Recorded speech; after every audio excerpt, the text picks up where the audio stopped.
All right, Green Group, we're reading What Really Happened to Humpty from the Files of a Hard-Boiled Detective by Joe Dumpty, as told to Jeannie Franz Ransom. Illustrations by Stephen Axelson. So far we know that Joe Dumpty is Humpty Dumpty's brother, and he doesn't believe that Humpty Dumpty's fall from the wall was an accident. He's going around investigating. And he's talking to some familiar characters. Before we start reading, look at this picture. How do we know that Humpty Dumpty is not afraid of anything? Here's Humpty Dumpty right here. How do you know he's not afraid of anything? Okay, let's start reading.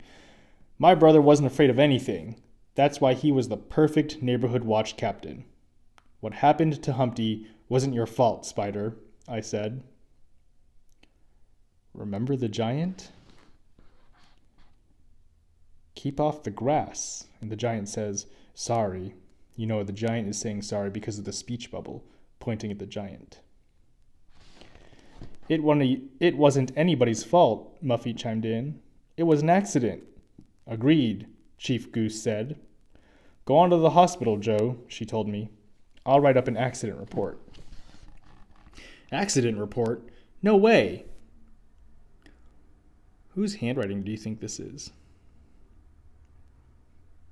Why do you think it says no way under accident report in the green box up there? Chief Goose says, there's no case to crack. Is this an example of a pun? But Chief, Humpty's been sitting on the wall for years without a wobble, I said. Then the first week he's a neighborhood watch captain, he suddenly falls off? The same day the pig's house blows down? Coincidence? I don't think so. Chief Goose sighed. Okay, Joe, since Humpty's your brother, I'll give you till 5 o'clock to play detective.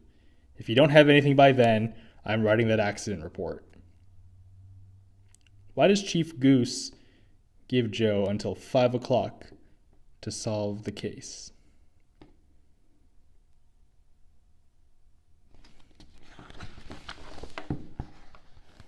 Let's take a look at the picture. There's Humpty in the hospital bed. He says, I'm shell-shocked. I didn't have much time. I hurried to the hospital. Thanks to the miracles of modern technology, combined with some nifty techniques the doctors discovered when Jack fell down and broke his crown, Humpty was on the mend. But he didn't remember a thing. I needed to hit the streets and question a few characters myself. The author says, question a few characters myself. Why might that be funny? What are the things that Joe thinks helped put Humpty Dumpty back together?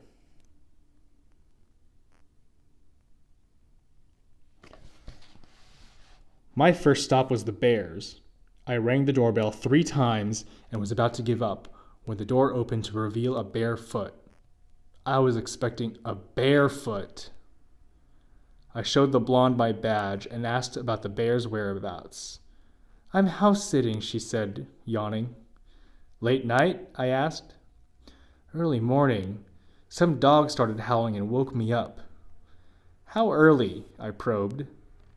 9 a.m., she said. But now that I'm awake, want to come in for some porridge?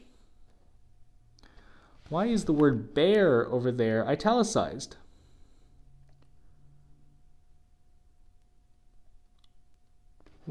Why would it be funny for him to say he saw a barefoot over here, but was expecting a barefoot over there? What's the difference between the two versions of bear that the author uses?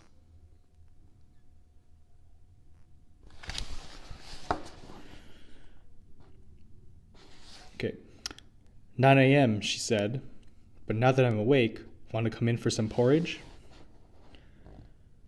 I hated to tell her no, but I was on the clock, and that clock was ticking. Joe Dumpty says, "Sorry, I'm on a low-carb diet." Who do you think the blonde character is?